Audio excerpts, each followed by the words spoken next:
Welcome back to the weekend update with Gentry and Kevin, brought to you by Breakaway, one of the fastest growing media conglomerates. It is going to be a behemoth in the space. I just know it. Oh, Um, absolutely. it's going to be one of the greatest things. So But you we guys all actually, got to get, I do want to make sure that everybody gets in on the ground floor right now as we're growing. Make sure you go follow myself, Speechless Kev, Gentry, Gentry Jevers, just straight up, right? For mhm, most things. yep. And like, subscribe, share wherever you are. Make sure you're sharing too, because here's what's going on. And I know Gentry knows a little bit about this too and is experiencing it. Is pretty much every single person in some way that is on Breakaway USA's lineup is currently being shadow banned, censored, or just flat out. Like, they're telling us that they're doing it too. You can, I know for me, I have had like little to no engagement on my YouTube profile the entire month of February after having a stellar January. And I haven't changed anything. I'm still me. I'm still posting. It's still relevant. What the heck is going on? I know Breakaway USA, our channel, or our Instagram, is being flat out banned. You, Gentry, tell everybody what happened with you. Apparently, you're a pervert.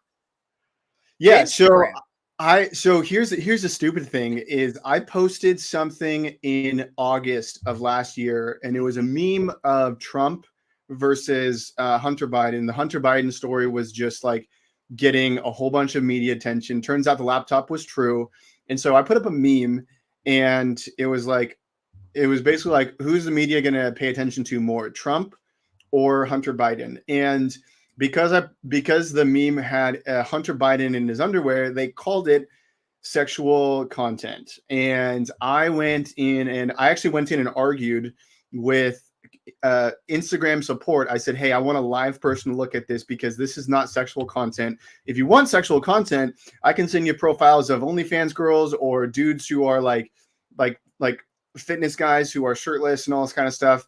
And Do you ever because even get like, because I even get like bots that are really oh that are yeah, yeah, in my requests, in my chat requests all the time that are yeah, like, yeah. go follow this obviously spam link. It's insane. Right.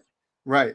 So what they were like, no, we're not going to budge. We're not going to do any of this stuff. And I was like, okay, so basically it's just because it's Hunter Biden. And they said, no, it's because of sexual content. I was like, no, it's not.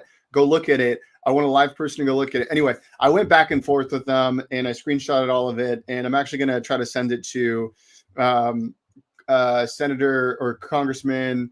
I think it's Senator Eric Schmidt from Missouri, because there's actually a lawsuit going on with Missouri versus Biden, right? It's a free speech lawsuit. It's going to be a huge thing when it actually sees the Supreme Court. I'm really excited about that. But yeah, I got flagged again. So both of my accounts, actually, my backup account, Gentry Jeevers 1, and my main account, Gentry Jeevers, can't get recommended to non-followers. And it's really hurt the engagement. And I know that there's like a whole like conversation out there with people who aren't doing social media, like, oh, you're getting like 500 likes, you're getting like 1,000 likes, like what's the big deal? The big deal is, guys, is that we are pushing up against this behemoth of legacy media, right? CNN, MSNBC, ABC, CBS, like all of these crazy big conglomerates are trying to push this like non-truth. They're trying to brainwash everybody. And so what we're doing, and even though I'm not that big, right, I've only got like 46,000 followers on Instagram, it's still making a dent. I believe it's making a dent, right?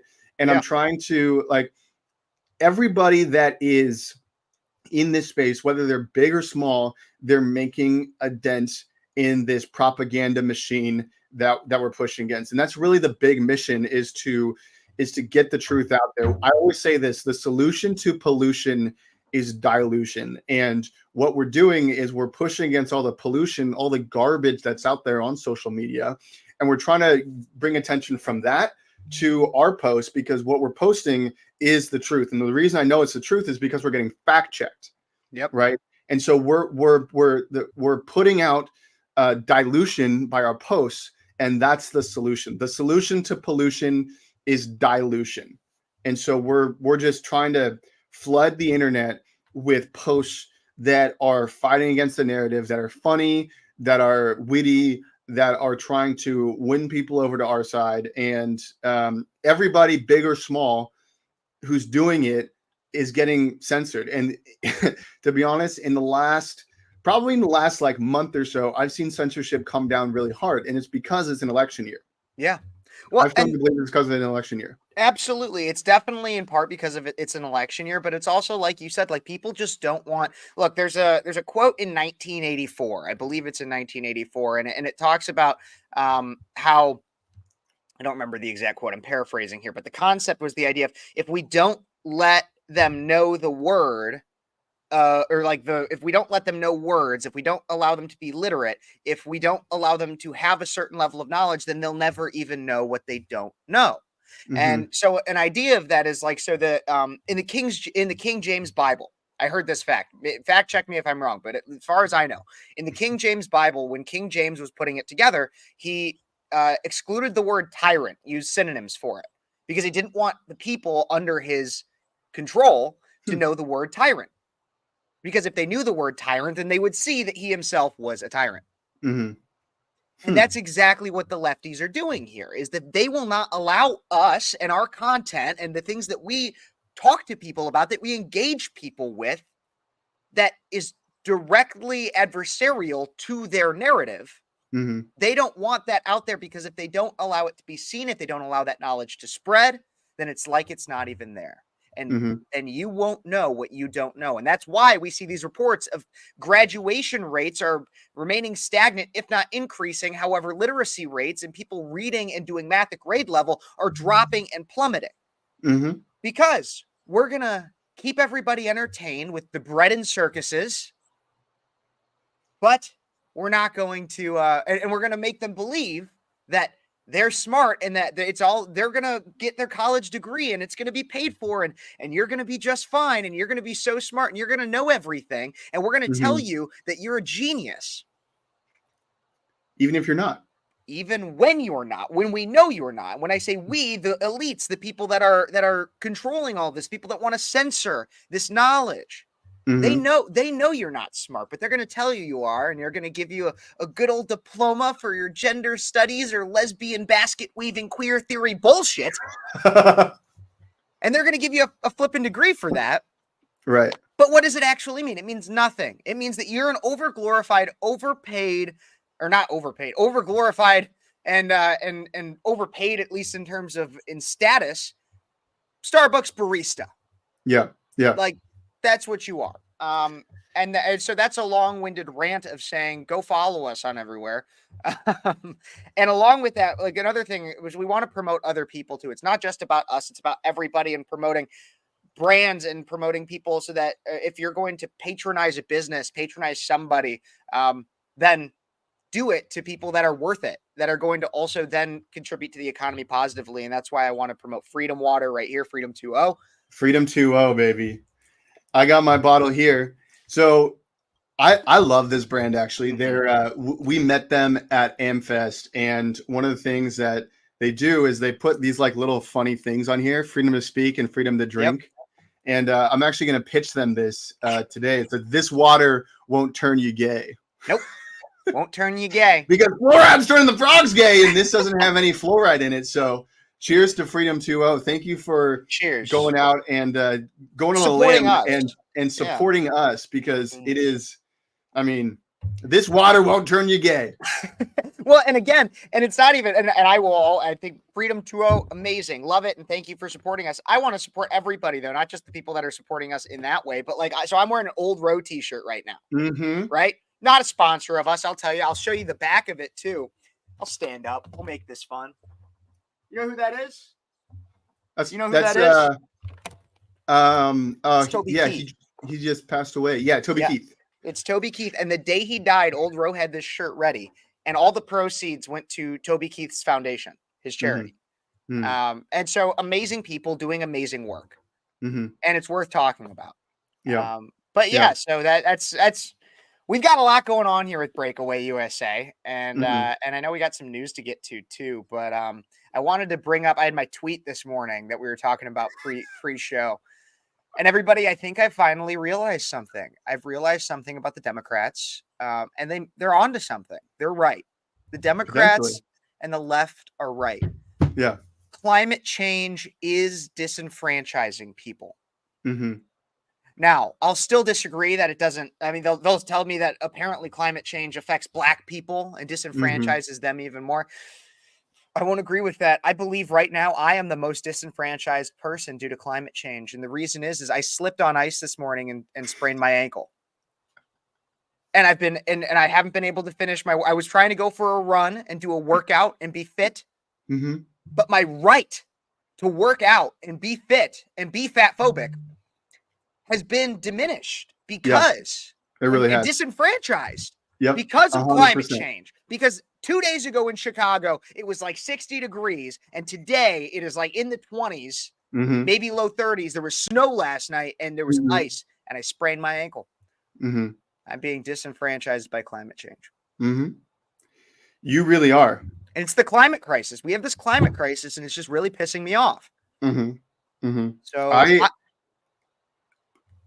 It really is a crisis, but I think what we need to really understand is that it's not discriminating, right? It's not going to just like snow really heavily on Black people's like in their yards, right? Or it's not going to just the sun isn't going to just shine just like directly onto these these Black neighborhoods. It doesn't discriminate at all, at all. Kind of like the but you know what does discriminate? This solar flare that happened. Oh my God, yeah. Yeah, the solar flare was like, let's target Verizon, AT&T in these specific cities. Yep. Let's like the solar flare, the sun was thinking like, oh, let's just go after the cell networks, right? Because so in my mind, I'm not very well versed on solar flares or anything like that, but my thought process is like, there's a lot of energy coming out, right, of the sun supposedly, and wouldn't it wipe out like the power grid or like I mean I don't even know like it. So there was also a story of the satellite that fell out of the sky over the Pacific, and so everyone's pointing to that like, oh, like that was the cell networks, but then was it a satellite or was it a UFO or like what about this? There was also a balloon in the sky this week. Well, let's get to the balloon later, but like everyone online was saying that cell networks and internet, all this kind of stuff, those are run through like cables, right? Those aren't coming from satellites unless it's like what's Elon Musk's company called? Skynet? Not Skynet. Yeah, no, it's not Skynet. It's that's from Terminator. But there's all this like weird stuff going on with this outage, and everyone's saying, "Oh, it's an EMP attack. Oh, it's this." It's like I don't SpaceX. Really, is that what you mean? Not SpaceX. It's his internet company that's giving people internet through satellites, apparently. But Starlink. Starlink. Yes. I knew it had like a Star Wars name. Thank you, Ryan Mack, in my comments section too. By the way. Get the comment section going. Don't forget to like, subscribe, share this video right now. Share it with 2 people. If everybody watching shares it with 2 people, then we'll have a lot more people watching and hearing about these things. But so go follow us on X, follow us on Instagram, follow us all the places. Absolutely. Were you a victim of this solar attack then? Yeah, so I got the SOS notification on the top of my phone and wasn't able to send or receive text. It wasn't that big of a deal because I got it in like the middle of the night. Yeah. So it was just like whatever. I saw it as I was going to bed. But the next night, actually, my internet and my Wi-Fi went out on my phone. So my cellular service and my internet went out. And so I was like, I mean, I was alone in a lot of ways. No, totally. How did that feel? Like I saw all these memes afterwards from people that were like AT&T users today, and it was like pictures of the Amish. How did it feel? So it made me really sad that a lot of my existence is through my phone. And so it made me realize like, oh, maybe I have a problem. Maybe I need to step away from my phone and figure out how to put systems in so that I'm not on my phone all the time, because I felt lost. I was like, oh, I can finally think. And what do I think about my life? Yeah. So I actually got a decent night's sleep, and I got to think about my life, which was actually kind of great. So I encourage everybody to, after you go like and subscribe and share and comment and save our post, turn off your phone. Yeah, after you're done watching today. I mean, that's the one thing that I think the Jews get right. Oh, you're talking about the Sabbath.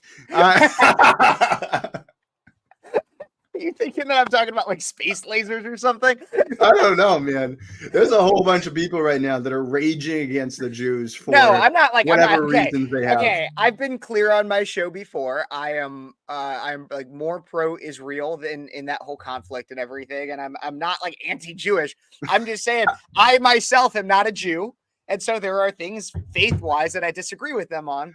But I do think that they have a point to like their Sabbath, and that idea is like, because like, yes, I'm a Catholic, and even and pretty much any Christian sees Sunday as a type of Sabbath. It's supposed to be a day of rest in which you go to church, and that's about it. It's not supposed to be something like a day that you do a lot of work. But I do think it's not a bad idea to just take some time throughout the week and try to just like unplug a little bit, you know?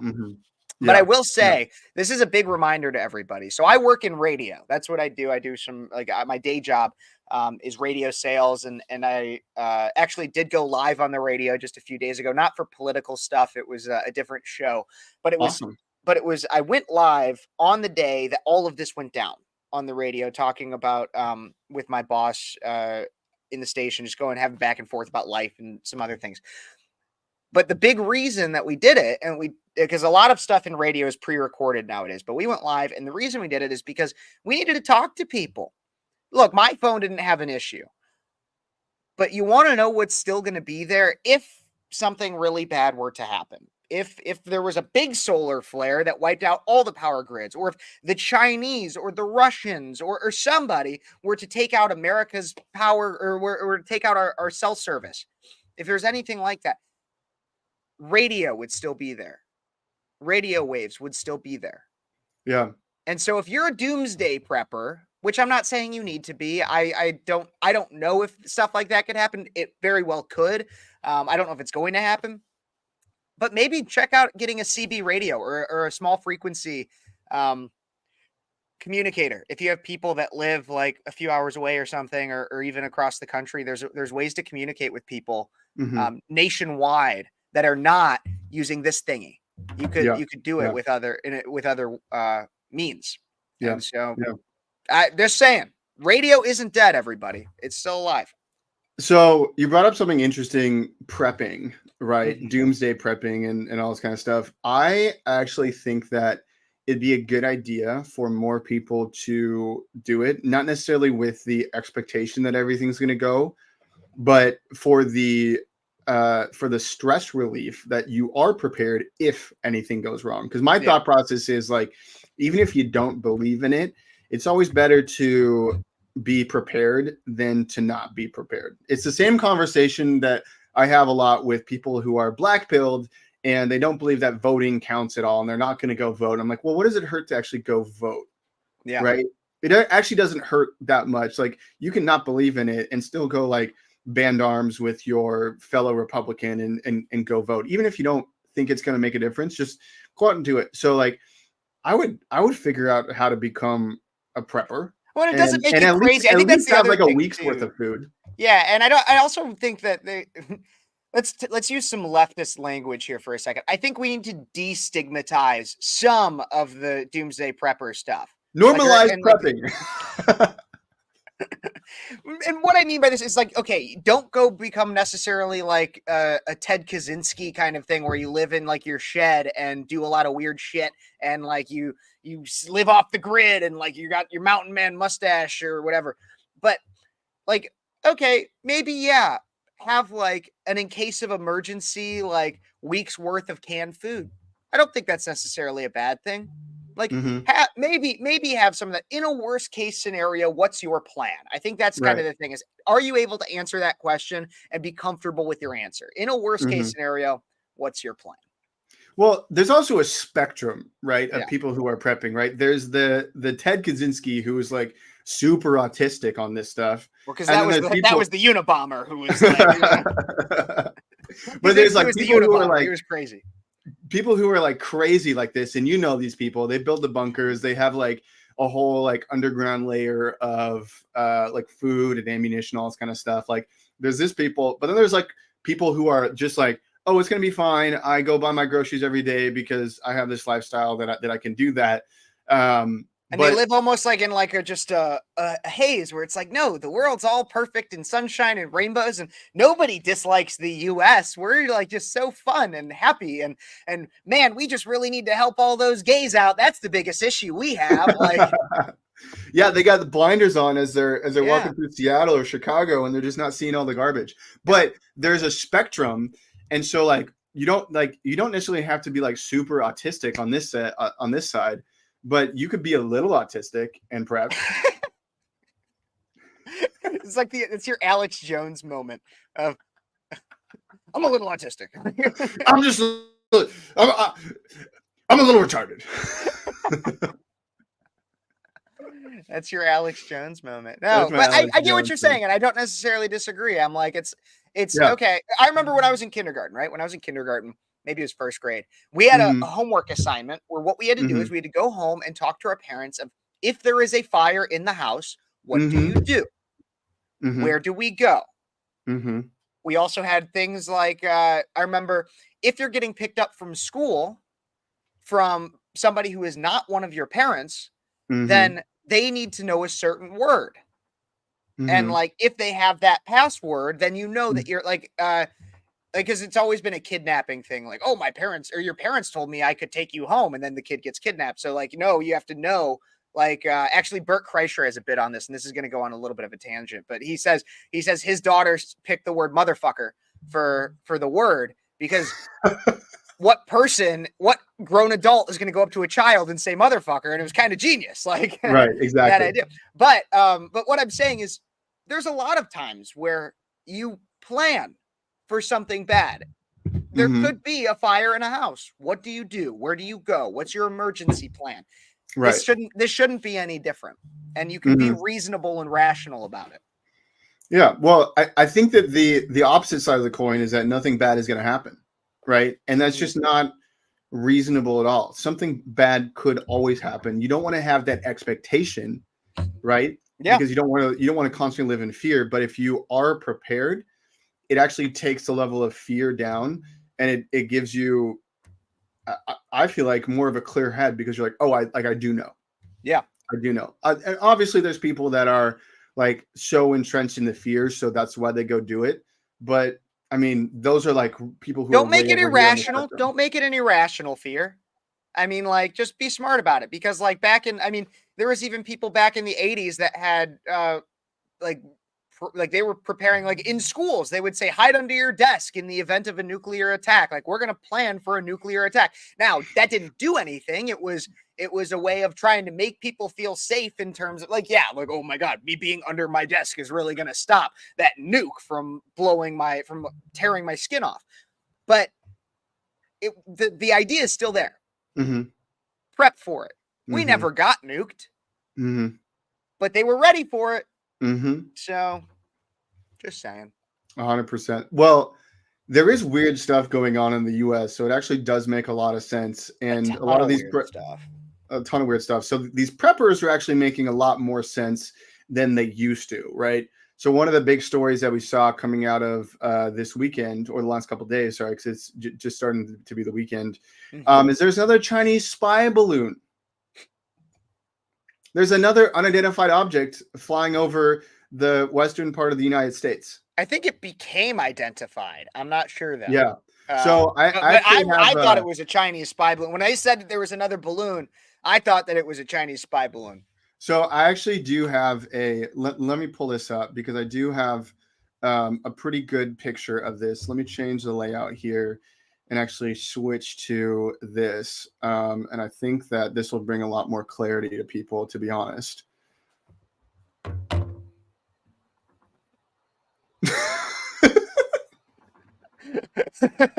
Weather balloon. Totally not for spying. That's funny. That's funny. I read that like the guy from South Park, the city Yeah, sushi guy. That's how, yeah. or City City Walk, Walk. whatever it was. No, I posted that on Instagram too, and one of my favorite comments was like, I totally like read that in the City Walk. Oh my gosh. Kind of like a No, Pearl but so Harbor, yeah, pretty we sneaky. You got to admit that was pretty sneaky, Pearl Harbor. pretty sneaky, pretty sneaky. But no, so the Pentagon actually came out though and said that this high altitude balloon was actually a hobbyist balloon. Said that the Department of Defense told CBS News the balloon flying across the western United States at altitudes of 43,000 to 45,000 feet was just a hobbyist balloon. So Interesting. what does that really mean? It says it's not maneuverable. It was not a threat to national security, and it was reportedly made of mylar and is carrying a small box. To which, like in the movie Seven, I ask, "What's in the box?" Do you know that reference? Yeah, I do know the reference. What's in the box? What's in the box? What's in the box? What's in the box? So my question is, who's the kind of person that's going to hobby level balloon flying like this? And are they part of the several 100,000 Chinese men that have come through the southern border? Right. I'm not saying that that's happened, but or that's what is happening, but like you got to ask those questions. Like, who is like, what's the avatar? What's the type of person that is going to hobby level flying a balloon? And they know they're going to get in trouble. They know that they're going to get spotted. Maybe, right? I don't know. Maybe it was like a birthday thing. Like maybe it was like a birthday balloon and it was supposed to like deliver the gift. Maybe it's somebody who like instead of a carrier pigeon or like the mail system or sending a text, they were trying to send something to somebody via balloon. Or maybe it's Amazon trying out a new technology to deliver packages. And it I was just gonna say that. I was like, what if it's Amazon's like first iteration of the drones? They're just like, let's set a balloon up and see where it goes. Maybe it's like a new thing you can do with them. It's a new promotion. It's like, okay, you order a mystery balloon and then there's a box with a mystery package, and we're just gonna let it go, and somebody will get it at some point, sometime down the road. This reminds me of the Shia LaBeouf Reddit story that happened a few years ago. Yeah. Like, we will not be divided. And then they found the flag through Reddit no, but it was like crazy because so Shia LaBeouf went on this like crazy rant and he put up this live stream of, I think it was his flag. It's like, we will not be divided. Right. And people found out where the flag was. And the video, I guess, was like pointed up to the flag. So like all you could see was like the blue sky behind it and maybe a couple other features, but people found out where it was. And then they went and took the flag down. And so he actually moved it again. And then people found out where it was again because of like flight patterns and all this kind of stuff. Like people on Reddit are nuts. Mm-hmm. I try to not spend a lot of time on there, but I always maybe this is a segment we could do. We could do it today, or we could do it another week and find a good one. But I always like reading through the "Am I the Asshole?" Oh yeah, those are great ones. Yeah, because sometimes you're like, no, that's totally normal. Everyone in your family is weird, and then sometimes you're like, oh my gosh. Yeah. And there's sometimes where it's really divided, where you have some people that are like, nope, 100%, that's an asshole thing to do, and then other people where like, no, you're fine. Like simple things too. It'll be like, man, I didn't hold the door for this person, and you're like, no, that was smart. And then other people are like, ah, getting crazy about it. But no, that's what I always like on Reddit. So here's one that I heard. So this husband and wife team, he's going to get his medical degree. So he's going to like med school, and like the whole scenario there is like the wife gets a job to support her husband, right, while he's going through medical school. Yeah. And she invested in him, and like the idea, right, with these like medical couples is he's going to get a great job, make $500,000 a year, and they're going to be set for life. But there's a part of it that just sucks at the very beginning, right? And so what happens is he goes and becomes a doctor, right? Starts to make all this money, but then he falls in love with someone at the hospital, and because of his own happiness, he said that he made the right decision by going and like divorcing his wife with his kids and marrying this woman from the hospital. And so it was like am I the asshole for? And then like literally the first line of this Reddit thread was, I'm an adult and I made the right decision. And it's like, you're trying to justify this. Like that's way out of left field, man. Come on. What are you doing? So that's an interesting one. That's an interesting one because he is an asshole. He is an asshole, absolutely. But I also think about it too. And like, if you are a miserable person, not just miserable like internally, like you yourself are being miserable to other people because of your current situation. Yeah. You are still an asshole, but less of an asshole for cutting yourself out of the people's lives that you're making miserable than staying in there and continuing to just be an asshole. Right. Like you're doing one big asshole thing to stop all these other little asshole things, like there's no good way. And the only good way out of that situation is learn to be content with what you have and be grateful for what you have. That's the only good way out of that situation. Yeah. But then also learn to do a little bit of research too, because from my research, the people in the medical profession have like the highest rate of divorce. Do they really? I thought it was like bartenders or something, or cops. No, well, those two might be up there, but they have some of the highest rate of divorces of any profession. It's really, really weird. They live wildly unhappy lives. And so like so it's interesting. I just looked it up and this is updated by 2024 and this is divorce.com. So I'd assume that they probably have some level of expertise. Number 1 is bartenders. Okay. 2 is exotic dancers or adult performance artists. So bartender, and that makes a ton of sense because you're just in the environment where people go. Because you're in a lifestyle where what you're doing is you're essentially flirting or being in some way sexual for your for money. Then there's military supervisors. That one I would say kind of makes sense because it's you're going like you're probably having to travel a lot. And move your family to a lot of different bases. You always hear about like military kids and stuff like that. So there's that, along with like it's just a high stress job, I'm sure, which means that you're probably not very emotionally helpful. But then number 4 is medical and healthcare workers for divorce. So you're right. Then interestingly, it goes gaming service workers. So anything that has to do with like casinos. Oh, gaming. I thought like whenever I hear gaming now because of like esports, I was always thinking of that. Yeah. And then flight attendants, which also, again, the travel could make sense. Yeah. Telemarketers and switchboard operators. What? It's probably just that, like, okay, they're just really unhappy. Yeah, you probably just live like an unhappy and an unfulfilling profession. Probably. Dancers and choreographers. Makes sense. It's a very sexualized job, no matter what anyone says. Yeah. Then massage therapists. That makes sense. Yep. Then textile knitting and weaving machine operators.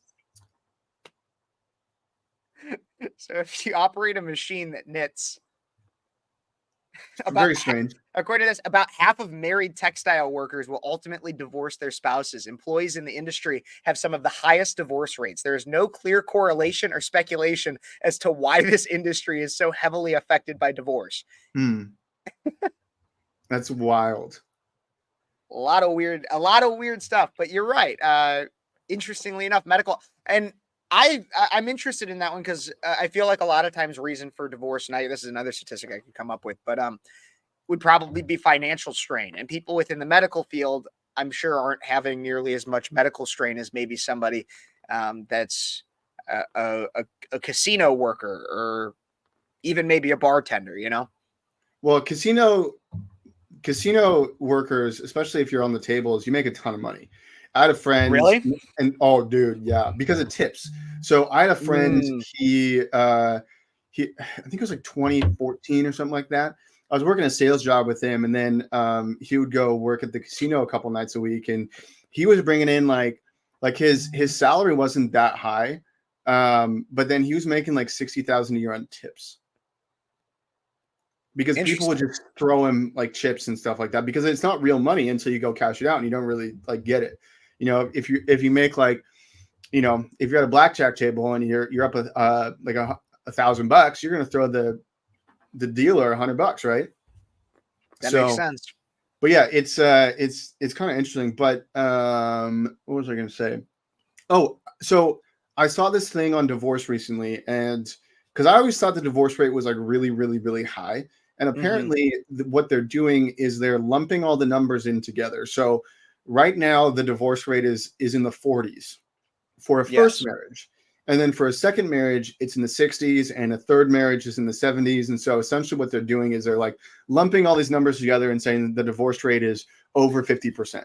Yeah. But it's really skewing the numbers of people who do get divorced the first time, because their second marriage is a lot higher divorce rate. And so you do something once, and you do something once and you feel like, okay, I've already done it once, what's the problem with doing it again, kind of thing. Right. And the other thing too is that, like, I think it's something like 60 or 70%, maybe even higher, of divorce rates are initiated by women for whatever reason, right? Like, it's crazy. So and it was interesting to me because I got married really young, right? I got married at 22. Oh, I forgot you were divorced. I'm sorry I don't know the story or anything. I don't. Yeah. And then I got divorced at 25. And so I was looking at that. I was like, holy moly. Like, how do I not become this statistic for the second marriage? Because I'm already screwed on the first marriage, right? Because it didn't work out. But like, how do I like not become a statistic on the second marriage? Do you want my answer? 100%, dude. So here's my You're unmarried, you're younger than me, but I'm pretty sure you got some wisdom, dude. Well, here's what and I don't know if I've talked about it on the show before. And I think I heard this from somebody else. I don't know if this is an original thought, and so don't necessarily say, well, Kevin came up with this idea. But you can, I mean, if you want to say that, I'm just not going to verify that. But excuse me, you know how I told you, like I kind of have a playbook for how I date. I've talked with you before about how when I get into a relationship, if we are going to put a label on it, it is, I am going to marry you. That is like essentially what I am saying is like, we want to get to, actually, this is currently, we want to get to a place in our lives where we're both financially stable, we've matured a little bit more together, and also grown in a lot of ways together. And so it's not going to be like tomorrow, but we know that we're going to get married. That's the first step. The second, when you are getting to that point, however long it is that you're going to marry that person, you want a prenuptial agreement. But, and if the person is opposed to this, then they're not for you, because what this prenuptial agreement needs to say, and it's obviously going to be in legalese and everything like that, but what it needs to say essentially is, whoever initiates this divorce loses everything.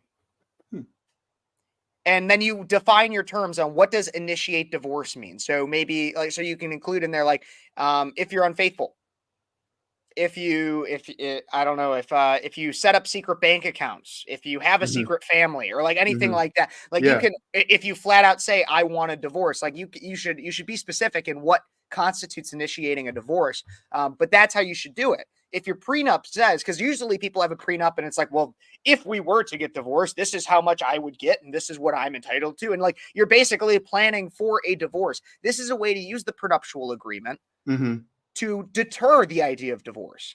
And say, like, basically, if you are married, you get nothing in the divorce. Like, you give away pretty much all of your assets to the other person if you initiate it.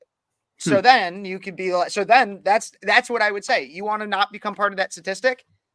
Do everything in your power to make sure it's not. First, have that conversation when you're dating somebody. We're going to get married and we're going to stay married. And then two, I want to have a prenup, and here's what I want it to say. I want a prenup, because a lot of times the prenup is seen as like, oh man, like if you bring that up, you're going to insult the other person. If anything, I think that this idea of a prenuptial agreement should bring you closer together, because it's saying, it's basically you making the legal vow. And yeah, you can make your vows on the altar and everything like that too. But this is you making the vow of your livelihood, of everything, saying, I will not be unfaithful. If I'm unfaithful, it means that I owe you everything I own. Hmm. If I initiate divorce, it means that I owe you everything. It's deterring it, which in my opinion should bring people closer, Huh. or could. Yeah, that's a really interesting thought, and I'll have to mull that over because like the word prenup, like I bet you there's a different word for it, right? I bet you there's like you could come up with a different contractual word for it because the word prenup, it basically, like in my mind, is like, oh, you're setting yourself up for failure, right? Well, But the way but that do you're do you know what describing it, prenuptial means? I mean, prenuptial, it just means prior to marriage.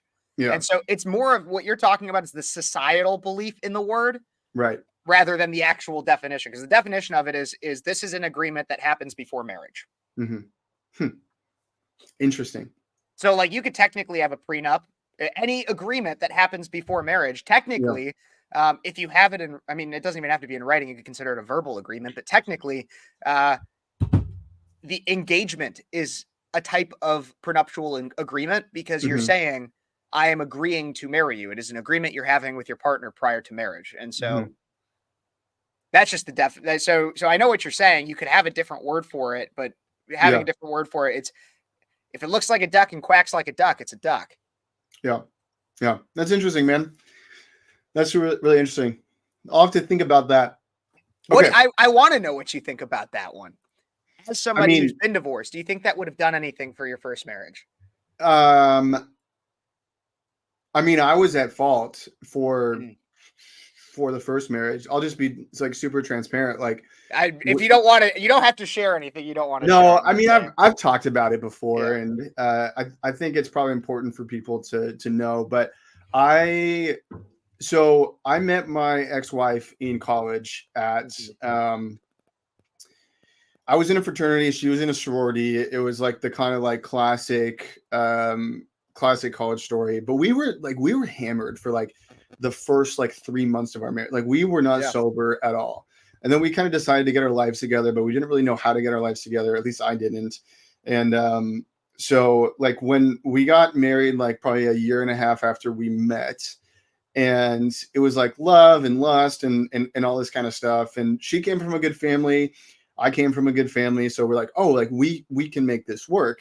But Hmm. what we did was we brought in all the immaturity from our college days, and we didn't really know how to have conflict. And like I had a lot of issues where I would drink, and then um I would drink, we would fight, and then I would watch porn to like make myself feel better. And it was like this whole cycle. You could like time it. It was every 4 months. It was this like huge cycle, like every single Yeah. 4 months. And so, um, like we just fought all the time. And she wasn't necessarily a peach either, but I was.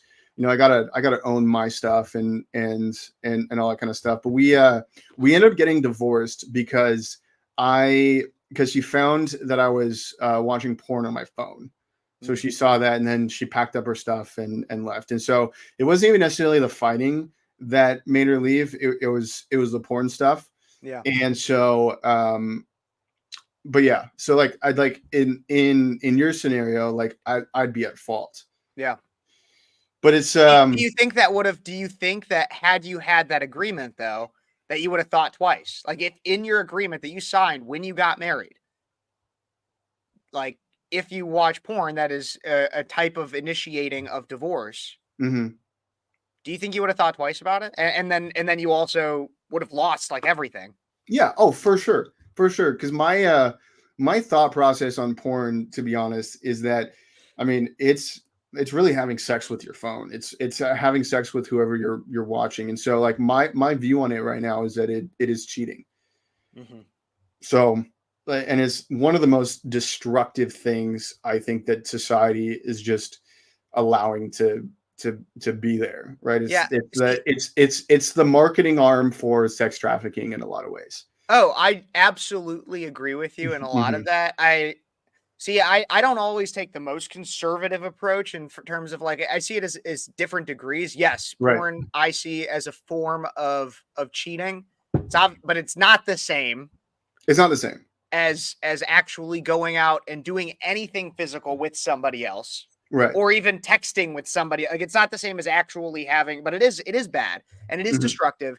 And Yeah. there are in a lot of ways um parts of the porn industry that that fuel sex trafficking. Mhm. There is one thing though that I want to say that I think is interesting is we're going after the wrong people when it comes to we're picking the wrong fights when it comes to the porn industry. Pornhub is some of the most regulated. It's not perfect, but it's if we are going to live in a society where we have porn, where porn is accessible, Pornhub is not what you want to limit. There are like I don't remember the exact statistic, but the majority of internet is porn, like a significant number of it.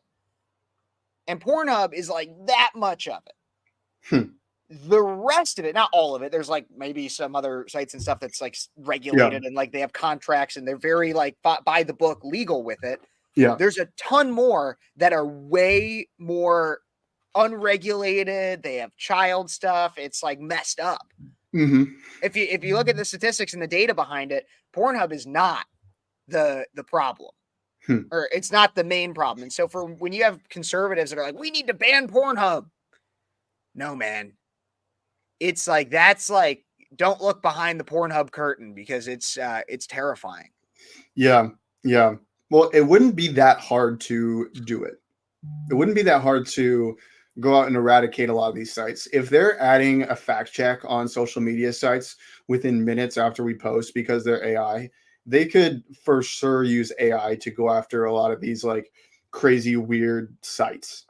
Yeah. Why do you think they don't? Why do you think they don't? Why do you think they don't? It's because they're the consumers. I firmly believe that. I think that they're protecting these people. I think they're not just the consumers. I think in a way they are to a level the producers as well. Maybe not the people like filming it and doing all of it, but the people in some way funneling money towards it and then making money off of it. Right. Right. So I could see, and it's just, so when it comes to the porn stuff, you're right. It's bad. Right. I've said it's ruined marriages and without necessarily knowing anybody. Now I do, and I'm sorry. Mm-hmm. But do you feel like some of it was divine? Do you feel like you learned something? Do you feel like how are you prepping yourself for your next relationship, your next marriage? Like, what are you? Oh, dude, I learned so much about myself, about how to fight well, because in any relationship, you're gonna have conflicts and you're gonna fight. And I feel like a lot of people, they come into a relationship or marriage and they're just not prepared because there's a certain level of arrogance that you have, at least that I had, where I was like, oh, I got this. I know how to do this. And I don't think that that's very healthy, right? My approach now is like, I really don't know a lot because my track record has been pretty bad. And so like, I'm thinking, okay, like I'm coming in as like a student, like how can I love? How can I serve? How can I be like the best like boyfriend or husband that I can be?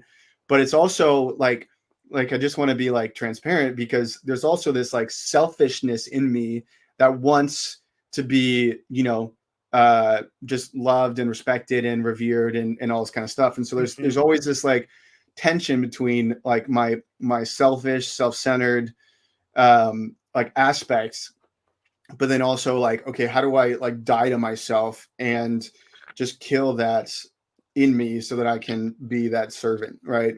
So it's really easy to say. It's not as easy to do.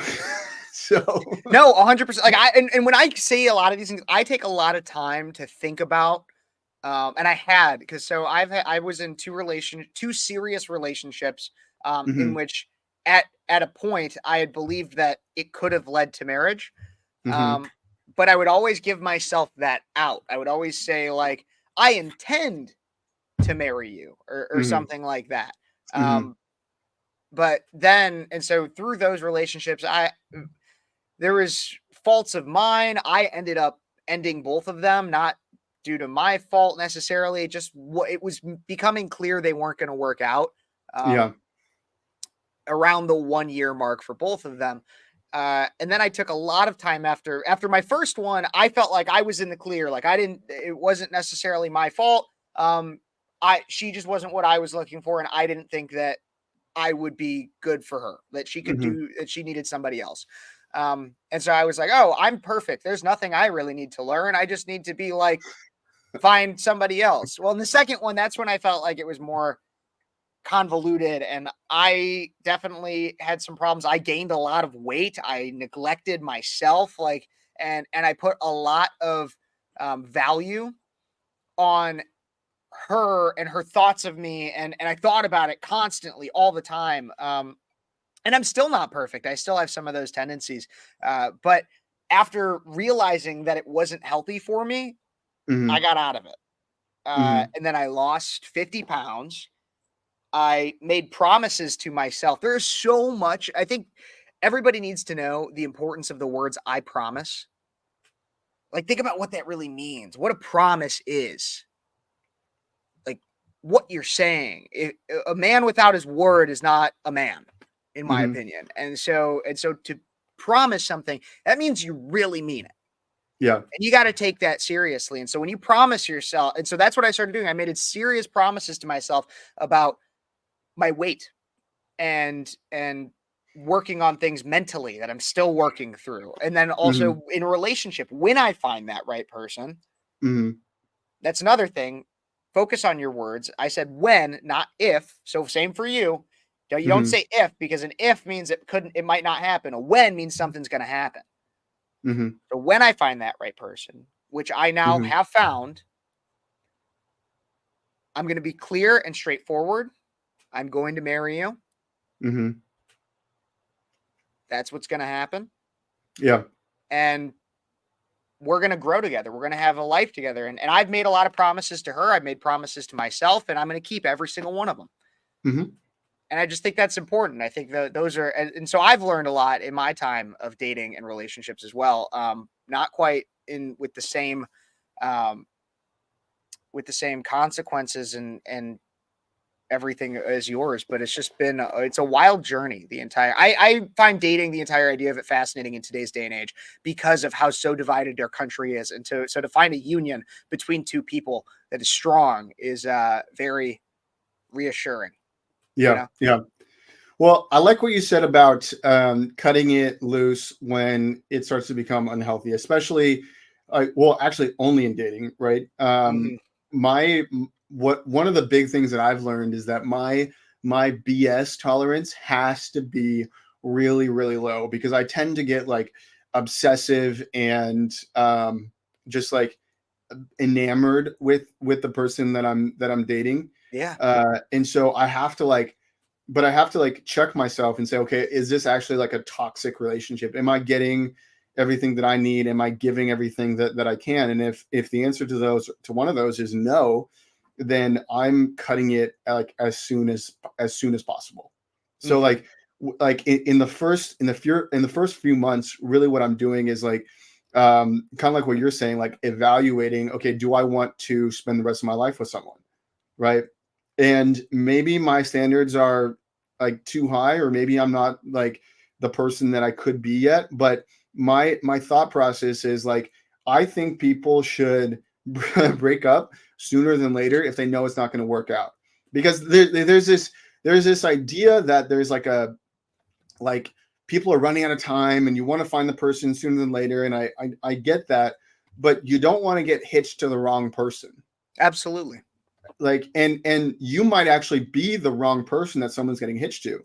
Like, I don't think that my ex-wife was the right person for me to marry, Hmm. and I think that part of that was that I wasn't the right person to marry, right? And so, Yeah. and I feel like that takes a lot of like self-awareness too, because people are so delusional, like, oh, they have it all together and all this kind of stuff. But I think that No, we got to just be like, every relationship, every person has problems.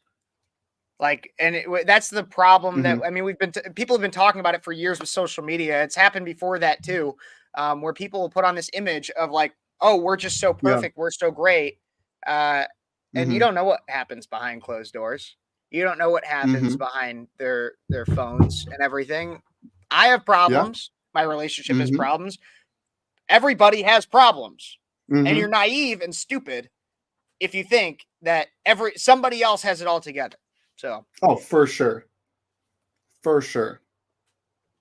Absolutely. Absolutely. Yeah. That was a fun, interesting tangent when it comes to divorce and everything like that, and relationships and dating. Um, one thing I always like to do is I react to what's going on in the dating sphere, like NATO dating. I think we might have talked about like not attached to an outcome, all that stuff. It's just interesting that in today's day and age. Yeah. Um, but I know we only have a few minutes left here. Uh, some other news out of this week that we could discuss is, did you see the Trump sneakers?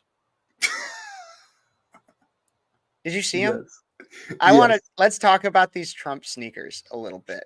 So And then I if got you, a story after this I want to talk about too. okay, we could talk about that. Can you pull up a picture and share the Yeah. Trump sneakers stuff? So there was a Yeah. pair. So Trump made an interesting visit. I'm pulling up my article here for it. Trump made an interesting visit to it was about a week ago now. He unveiled a $400 set of limited edition Trump branded sneakers last weekend as he has enormous legal judgments piling up against him. This is out of the Daily Wire. Trump revealed the new sneaker last Saturday at SneakerCon, which bills itself as the greatest sneaker show on earth at the Philadelphia Convention Center. I just Mhm. want to tell you, I've wanted to do this for a long time. I've had incredible people that work with me on things, and they came up with this, Trump said. This is something I've been talking about for 12 years, 13 years, I think, and it's going to be a big success. The Never Surrender high tops, which is what they're called, were being sold on a website that also is taking pre-orders for a $99 cologne and a $99 perfume, as well as a different type of sneaker available in 2 colors. Both bold, gold, and tough, just like President Trump, is what the description of these shoes were at Yep. $400. There was a gentleman that actually won an autographed pair of these sneakers for $9,000. I actually have a video of this right here. Yeah. Yeah, you see it right there. Yeah. $9,000 for Yep. those sneakers. Man, are you a sneakerhead? Is that anything that you're into, Gentry? I mean, I have some like Ultra Boosts and some Yeezys, but I wouldn't call myself a sneakerhead. No, Yeah, not your thing. not my thing. I yeah. How much would you pay? How much would you pay for a pair of sneakers? I mean, it really depends on like the outfit that I'm going for. Like I'd probably drop like $500 on a pair of loafers. Yeah. But they'd have to be like the right kind. Like I'm not just gonna go out and get even like the average like Nordstrom kind of sneakers, right? What I want to do is like go find like the brands that the people from like Nantucket are gonna go get. So yeah, I mean I'm not super good with shoes either. Like I've got some Adidas Ultra Boosts here that are super cool, but they're dirty. Yeah. So I'm not that great with shoes. But no, I wouldn't consider myself like a Jordan, Adidas like sneakerhead type, like get the limited edition Supreme type sneakers. So that makes sense. I'm not a big sneakerhead either. I got to be honest. The only time I'd pay more than like $150 for a pair of shoes would be for like a running shoe or like a specific shoe that's meant for a specific purpose, for safety or anything like that. I've never been, oh man, I really just need this limited edition shoe. I see it kind of like, so I drive a classic car. I like classic cars. And I like old cars, and I think those are cool. I see sneakers and a lot of sneakerheads the same way I see a lot of people that are super into classic cars differently than I am. If you pay a lot of money and have something that's really cool to never actually use, in my opinion, waste of money. Yes. So that's where I'm at with it. You said you had another story though to end us off with a little. Yes. So it's the Caitlin Clark story. Have you heard about this? Okay. Women's basketball, Iowa women's basketball. She goes ahead and sets a record for the most amount of points set in 4 years of a college career. So I've heard the name. I saw that headline. Don't know that much about it or about her or anything. She's from Iowa, right? You said? Yeah. So here's what's really interesting is that I love basketball. Like I love watching the highlights of like a Steph Curry or like Michael Jordan, or just like I love basketball. I love watching highlights. I love watching these guys like dominate on the court. Yeah. Not really big into women's basketball, but when I watched some of the Caitlin Clark highlights, she's really, really good. So I don't Yeah. necessarily want to like take away from like her accomplishment or anything like that. But what the left started to do is there was a lady on a show, and she just made stuff up to try to take away from Caitlin Clark's accomplishment. So she was making up stories that, oh, it was a COVID year, so she actually had more time to score all these points, blah blah blah, all this kind of stuff. And like she took the record away from a black player who played for LSU a few years ago. And because Caitlin's white, like they made it about like they didn't make it about race, but they tried to like undercut by kind of making stuff up. But then someone drilled into the data, and they're like, oh, actually, Caitlin accomplished this in less games than the player from LSU. So it was really, really interesting. Yeah. But so like it's a huge accomplishment. She totally dominated. But then I'm on TikTok the other day, and I see videos of these like street polers going up to people and saying, "Hey, do you think you could beat Caitlin Clark in a game of one-on-one?" Yeah.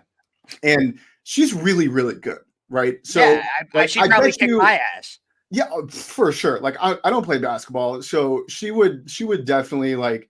I mean, I'm bigger and more physical, so like I bet you I could drive to the hoop and score. But like, I mean, I don't know. Maybe she could beat me. There's a couple guys in the in like the street polling videos, like, oh, like I actually played college basketball, I could beat her, right? Yeah. And the street poll was like, oh, like, are you serious? Like, blah blah, all this kind of stuff.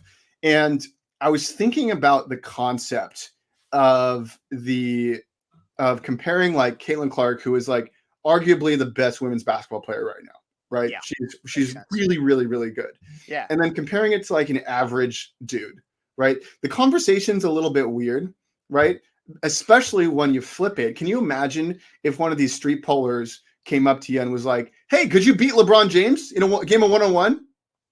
Could you beat Stephen Curry? Steph Curry, yeah. Yeah, could you beat like Luka Doncic or whatever that tall? No, like, everybody really tall guy? almost all of them would say no. Like, right. So, heck, I don't think I could beat Michael Jordan today. I probably couldn't. Oh no, like, dude, Michael Jordan could beat like some of these like guys in the NBA right now. Yeah. Like so the conversation is just like you'd look like a weirdo if you went up and said, "Hey, could you score in LeBron?" Like even just score. Like no, like I don't like that's just a weird conversation. And it's like I don't want to take away from Caitlin Clark because I don't think that she's going to make this political or whatever. Like it's a great accomplishment, but like the conversation around it is really strange. And I always think it's good to think of it on the flip side, right? Of like if would we were you talking go about around this, and ask people if they could beat like Steph Curry? No, because obviously you can't. No, absolutely. I see what you're saying. I think the interesting part of this conversation is anybody who's trying to argue about like the race thing or anything. And I've brought this up on my show. I've never done like a big thing on it, but I just find it interesting is that like if you look at the statistics right now, for both the men's and women's NBAs, so the regular NBA and the WNBA, just over for both of them, just over 70% of the players are black.